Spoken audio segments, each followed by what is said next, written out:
Welcome, everybody, in the Movie Guys verse.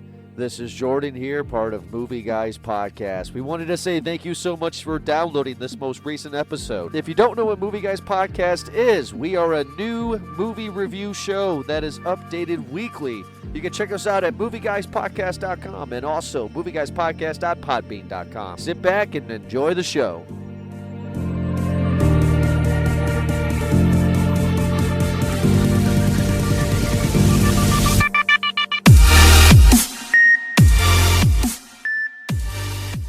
Hello, everybody, and welcome to another awesome episode of Movie Guys Podcast. Happy Thanksgiving, everybody. Happy Thanksgiving, Eric. Happy Thanksgiving, Ed. How you guys doing? Happy Thanksgiving. Happy Turkey Day.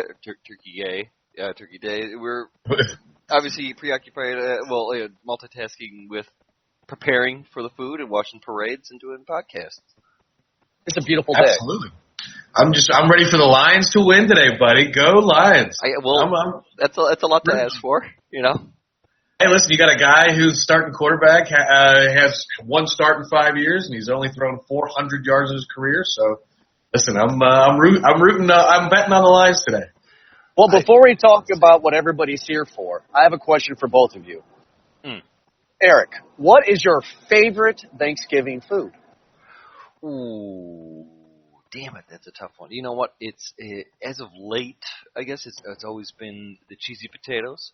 I've usually gone towards maybe more like the casseroles with like a breading on top or something like that, just because they're the ones that usually have a little more of the flavor. You know, mine's polar side, but oh man, cheesy potatoes, it just seems to be the first to go always. Everyone wants a scoop of that. You know, if it was mac and cheese there, I'd take some of that. But you know what? It's something with the cheese. How about that? Let's just cut to the chase. Something with melted cheese on it. Ed, how about you, buddy? Well, I think it's a tie between green bean casserole and baked mac and cheese, I'd have to say. I could eat both of those all fucking day, and I probably will. Well, my favorite, of course, is green bean casserole as well, so there we go. And, of course, good old mashed potatoes and gravy with the lumps. So today we're... Real quick, can I admit something, though? Because not too many people know what team you're on, and then we'll go off. I'm a dark meat guy. Does anyone else prefer that over... I figured I feel like I knew that about you. Okay, well, put a stamp on that. Yeah, I think I set myself up for that one, didn't I? Yes, you did. Okay. I like both, actually. Yes, you do. Yes, I do. Okay, so today we're talking about Crimes Against Grindelwald, and we wanted to say this real quick before we start the show here, fans.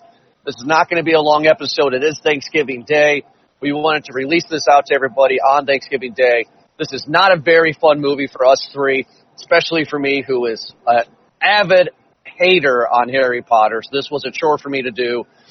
This movie has made its money back, but not as much as I thought. The movie was made for $200 million, and it's only grossed $265 million.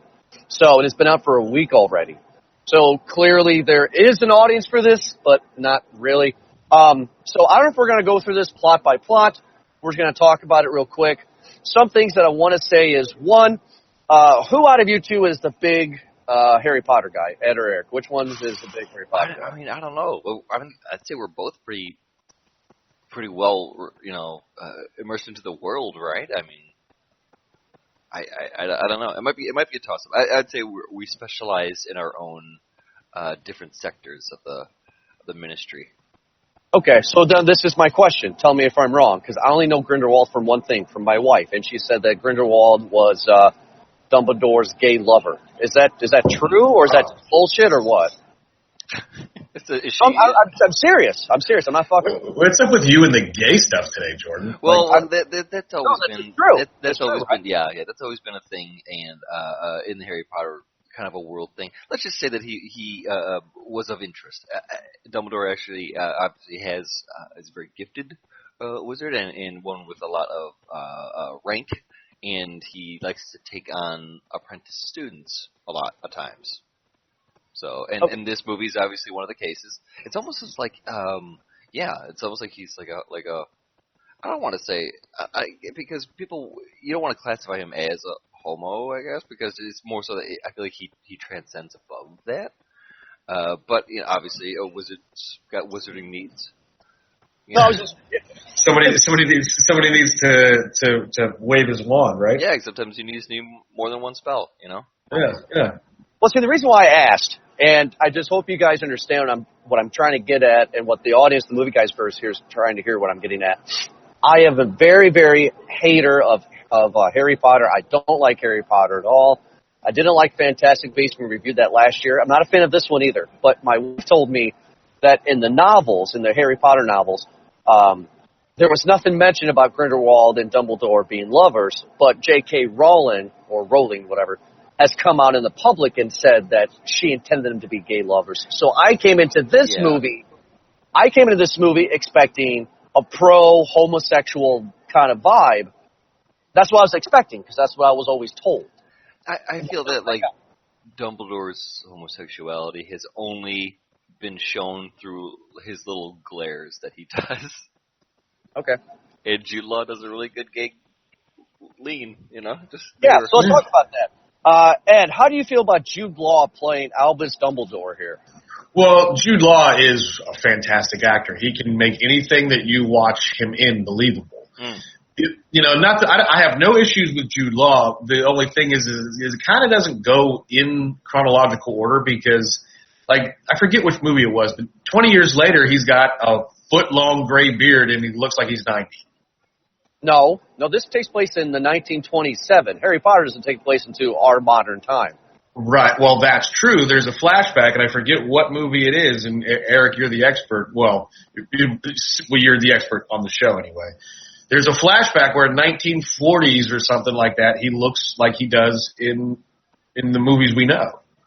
Yeah, I would say there's a lot of weird continuity things about the time travel, and I think a lot of it they just do for movie's sake because of who's available for casting who and whatnot. The biggest meme that I saw is people were questioning when the fuck did Dumbledore switch from three-piece suits to one bejeweled robe. Like, I want to know what happened in that transition. See, now that's interesting because Dumbledore, well, I mean, I don't know, Ed. I'm going to disagree with you because the timeline does make sense. This takes place in the 1920s, and we don't see Harry Potter until 2001, so him being that age that he is true. Eric, if you're a wizard in the Harry Potter world, do you not age normally then? I will say that, and I'm sure a lot of people will correct me on this, but I know that Dumbledore's aging had taken a toll a lot because of his searching through different magical kind of, like Horcruxes. Like, he aged a lot through that, and just messing with the dark arts. A lot of that had taken a toll on. So he had mentioned that before, I think, in the original series, aside from this one. So it's one of those where you can just kind of, take with a spoon and move along with it. You know, it doesn't hurt the story. Let's get it moving. It only hurts the development because of. But whatever, you have the figure, the shining Dumbledore figure, and that's what you got. Move along. That's all. Everything, every other detail you have about it it doesn't matter. It's almost trivial. Well, I got a few more questions here before we just get out the show here real quick. We do see Hogwarts a little bit. Ed, was it nice to go back to Hogwarts? Yeah. I mean, I have to say that we saw some things that I didn't expect to see. Yeah, it was nice to go back to Hogwarts finally for the first time in how long? 6 years? You didn't get fan service in this movie. Yeah. Now, Eric, this is not based on any material, right? Because what my wife has told me is that there was a book called Fantastic Beasts and Where to Find Them, which was the first movie, which Harry Potter himself had as a textbook in school. Right. So this Crimes Against Grindelwald is not a book. This is all Hollywood, made up, kind of going along. It has nothing to do with J.K. Rowling. I went on and I saw a big petition that was starting to form on here about this movie where people were saying they should stop calling this Fantastic Beasts because, first off, where were the Fantastic Beasts in this movie? You know, there was. I mean, I get you got your your a little bit of this and that, but like for the most part, this movie was just basically the wonderful wizarding world of Harry Potter, right? Like the characters that were involved in it, and the plot that was in it too. Like it was much different than the first one. The first one was much more whimsical because you're trying to catch them all, right? You're trying to go catch the wizarding Pokemon in New York City. You got to catch them all, and because they escaped. In this one, you're trying to catch the Dumbledore, or not the Dumbledore, the Johnny Depp, the Grindelwald. and that's basically what. So that's we have what 3 more movies of this? 3 more Yeah, Fantastic Beasts. They've signed on to do 5 films altogether. The guy that plays Newt, Scaramander, Eddie Redmayne, yeah. Now, Yeah, this should be not. They should take that title out of it, and they should just call it Wizarding World or something like that. They could probably turn this into a much larger franchise if they did it that way too. I agree, because this is the prequels to Harry Potter. That's what they're doing. Yeah. They're doing X-Men prequels, essentially. Yeah, expanding the universe, you know. Yeah, touching all 4 corners. They still have yet to reveal the North American what's it, the school? You know how the Wizarding School? That's what it is. Yeah. Well, later in the film, at towards the end of the film, Grindelwald actually preaches freedom to everybody, and he uses future images of World War II to try to call for a worldwide wizard supremacy or domination. Ed, how do you feel about that? About Grindelwald knowing the future and realizing World War II, because they just got out of World War I, being 1927 here. It's very ironic that somebody had mentioned that this is the X-Men prequel style, because I very much saw Grindelwald as Magneto. Yeah, and Dumbledore as Professor X. So it's the same thing. That's exactly how I felt that watching this. So what you said about the World War II thing, I mean, that's a Magneto thing. Like, we should be supreme. We can do all this shit. Look what's about to happen. Can I just real quick, does it seem like a lot of these filler movies it's basically just a reskin, right? It feels like a lot of these movies that are cash cows, I feel like a lot of these are basically just reskins. And what I mean by that is that they're taking an existing plot line, kind of like X-Men or characters, and they just gloss it over with a different theme, and then it works. So, hopefully eventually we get a Logan-style movie with Dumbledore. That would be, holy shit, do you know how much money I paid for that, dude? Could you imagine how amazing that would be? A dark version? Yes. You don't call it Dumbledore. You want to be more cool, so you want to call it Albus. Oh, dude, Black that background, would be really cool. Dude. If white you had letters, him, like, doing this whole fight against the dark arts, like, that would be dope. That would be really cool. Mm-hmm. All right, it's for the Horcrux from, I would like that. I agree with you. It's decided. Everybody, Movie Guys Verse, Eric and Ed and I, we're going to write a script. We're going to do a hard R Albus Dumbledore movie, and we're going to ship it out to Hollywood. I'm in. Hard R. Oh yeah, for the hard real. R. Yeah, for the real dedicated. It'll take place in the 80s. I don't know, because I want. No. We could do a Dark Tower thing where it just takes over many different periods.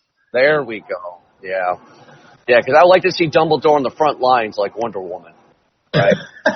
Dude, I wouldn't mind seeing him, exactly, like hunting down some people, or in the main goal was him trying to hunt all the Horcruxes, you know? Right? And then he's on the front line, and he's like, "You shall not pass!" Is that wrong movie? Both old guys with gray beards. I don't know. Anyway, okay, let's get into our final review here for it.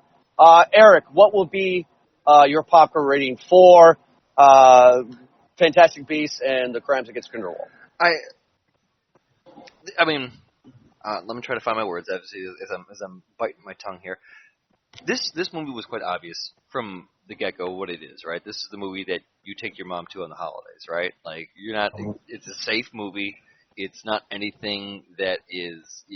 This is plain and simply a Netflix movie. Like, to me, this would have worked better where you could kind of relax on your own time, and it's not like there were parts that really sucked. It's just, I don't know. I guess the subject of the movie just as a whole just didn't really have me.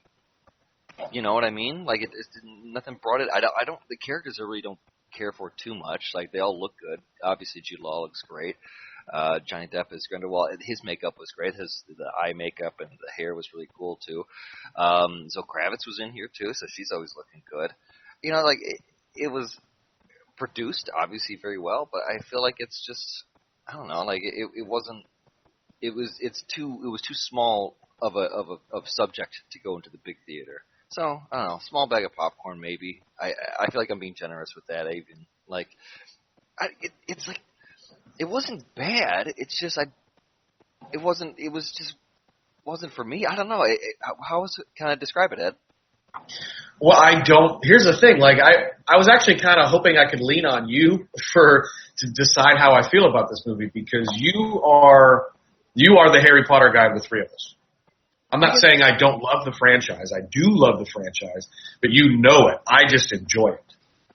But I think that's what this movie was. I think that people aren't loving this. I think people just are kind of enjoying it. It's a tease of a movie, man. We got a little bit more of what we wanted. Everything fell into place, like as far as situations and characters. Like I feel like J.K. kind of gave the approving wave over a lot of that. I don't know.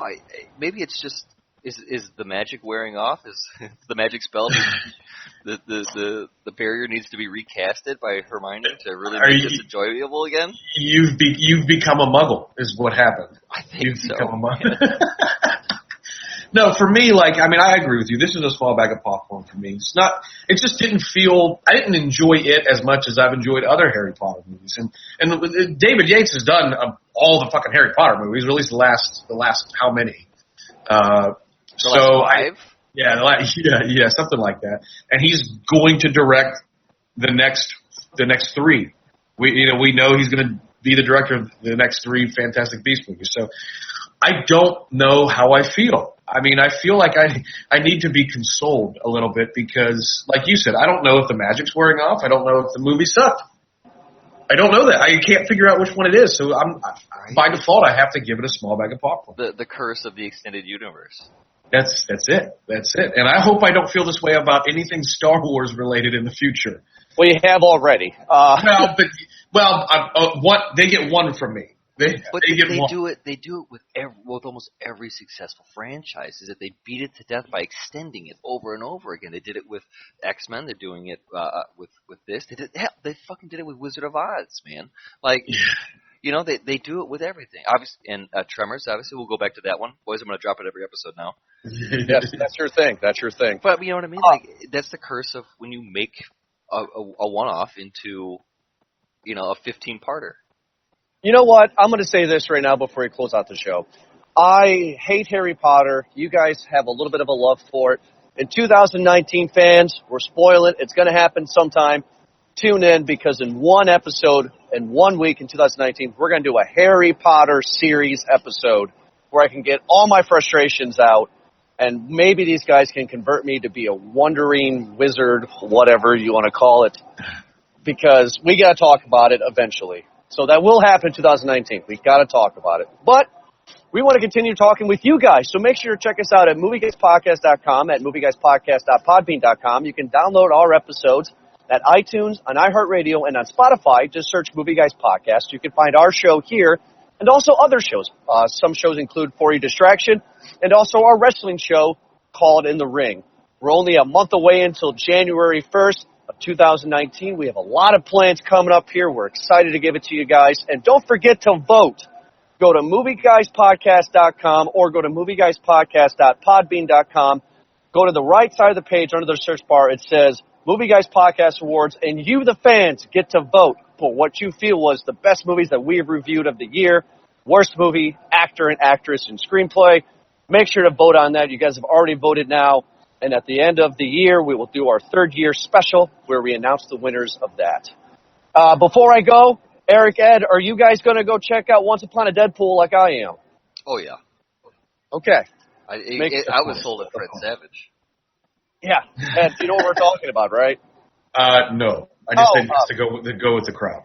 Very, very quickly, Once Upon a Deadpool they are re-releasing Deadpool 2, but PG-13 in theaters, and it's going to be a la Princess Bride, where Fred Savage is in bed and Deadpool's telling the story of Deadpool 2. Yeah, they have added new scenes. Bonus scenes.